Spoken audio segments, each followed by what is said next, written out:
Sorry, I'm a shitty thrower.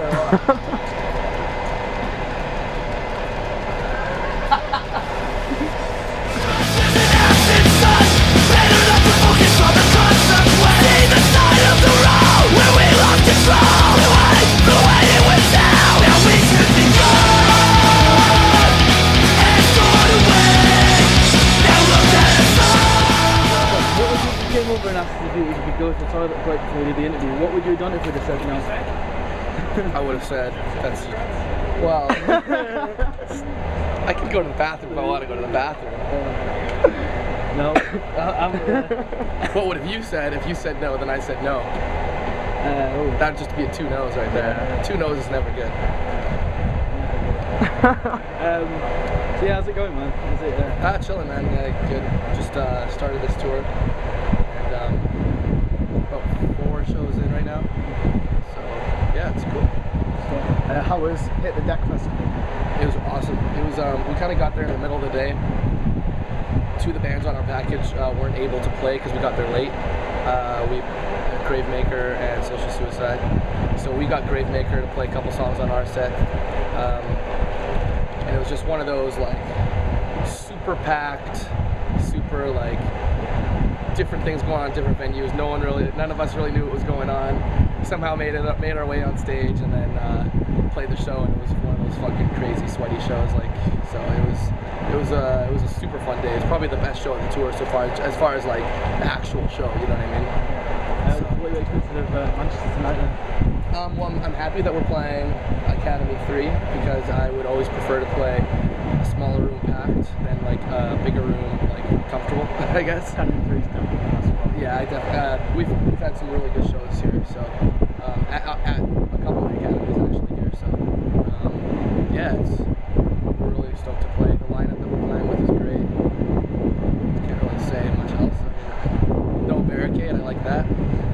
Digressing. Yeah. You released Symptoms and Cures in the middle of last year, and it was really well received. Are you planning to follow up anytime soon? We haven't really started to think about that yet, just because, I mean, it came out less than a year ago, so we're not the kind of band that like churns out records like, you know, every year and a half. That's not really our style. We've been a band for about 10 years, and we have 4 records, and I think any more than that would just kind of kill us creatively. And right now, we're just kind of like, we've pretty much literally done a world tour. We've gone to every continent, I guess, off this record besides Africa and Antarctica. And so we're just kind of trying to finish off this like kind of record cycle of touring. And then after that, probably we're going to take a little bit of time to, you know, we'll still be touring with Comeback Kid, but I'm going to be doing Sights and Sounds a little bit more, which is my other band. And we just kind of go through phases. Like, you know, when Comeback Kid has a new record out, we'll be heavily touring with that. And then when that kind of that cycle is kind of done, then we're ready to like move on to other areas of our life, which is a good thing because we'd like to be at a point with our band, just being a band for so long, that like we don't have to feel the pressure to like hustle all the time. You have to play this show, you have to take this tour opportunity, because or else, you know, your band's done, or it's not like that, but you know, you never feel like that. But we want to be able to do things on our own terms, and if we do another record, it'll be probably another year until we start writing it or something like that. You worked with Nuno from Wilhelm Scream and Liam from Cancerbats on the last record. Yeah. How did those collaborations come about? Well, we have 3 collaborations actually. We had Nuno and Liam, and then Sam from Architects did something too. And you know, for us, it wasn't really like really featured parts. We didn't want to like have like, hey, this part's going to be this guy's part. It was more like just get our friends to like sing alongside with us, and so a lot of it's just like extra layers, and I think it's fun. You know, it's fun to have your friends collaborate on stuff with you. Wilhelm Scream was in Toronto when we were recording, so I went to their show, and then I said, hey, why don't you come to the studio tomorrow and check it out, and then maybe do a track with us. And then Liam, all the Cancerbats guys are good friends with us, and producer that did our record, he's done all the Cancer Bats records. So actually, while we were on tour, Liam did that while I was on tour, and they just worked on it. I gave like a guide track of what I thought like should happen, and then he did his own thing over it and kind of added a little bit of his own flair to it. And Sam recorded his in California when they were recording their new record.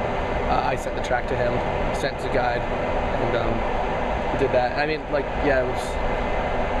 I've done stuff like that on other bands' records a lot too, and it's just it's something that I've been doing more and more over the years, and it's kind of fun. And I think it's cool, man. Like you can, it's a good chance to kind of like be on a record, and not it's like kind of you're not in your own element, and so like you're not so like married to the ideas, and you can kind of like just do stuff that's a little bit maybe out of your comfort zone sometimes, or just it's just fun, you know. Yeah. Is there anyone you'd really like to work with? In the same kind of sense. Anyone in the world? Anyone, yeah, so anyone, people, yeah. Man. Anyone you'd like to feature on your stuff or feature on yeah, get Dave Grohl to do a part. I don't know. Yeah, there's it's too many to name, man. Like, but yeah, I'd love to. It's hard to say for a comeback kid. I don't know. A lot of you've seen you in other band stuff. A lot of you in a band called Figure 4 as well. Sorry? A lot of you in a band called Figure 4. Yeah. Prior to TV, would you say that a comeback kid and Figure 4 have sort of switched roles in terms of secondary project, primary project, or do you see them as equally balanced? Well, no, because Comeback Kid, Figure 4 recorded our last record in 2003, and pretty much stopped playing like 8 years ago. Yeah. So we haven't played. I think we played 2 shows in 2006. So obviously, Comeback Kid is the. We haven't toured with Figure 4 in like 7 years or 8 years. So. Is there any hope that Figure 4 coming out with like?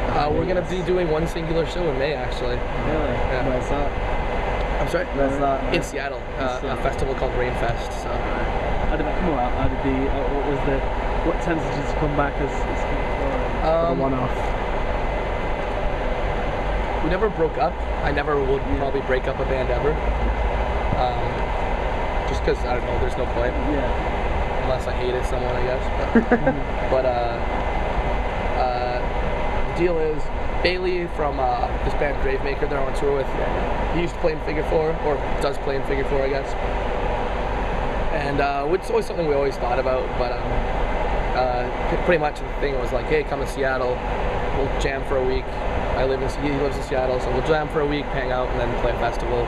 Fest with like Madball and Trial and some other cool bands. So I don't know, it'll be fun. Yeah, definitely. What's next for Comeback Kid then? After this, just pretty much all summer we're doing a whole bunch of festivals. And any of the UK festivals? I think we're going to be doing Leeds and Reading this year. So yeah, so just doing that, and yeah, we've been on tour for the last like year straight with maybe a week off here and there. So we're just like kind of in the zone right now, just fucking playing as many places as possible. So. And finally, we always like to end the interview on a bit of a joke question, but if you could have one of the following superpowers, which would it be? Would it be flight, invisibility, or Chuck Reagan's voice? Flight. Everyone says flight. Everyone says flight. Chuck Reagan's voice. What do you got to do is just smoke like 10 packs of cigarettes a day and then drink a lot of whiskey. Yeah. That's the truth.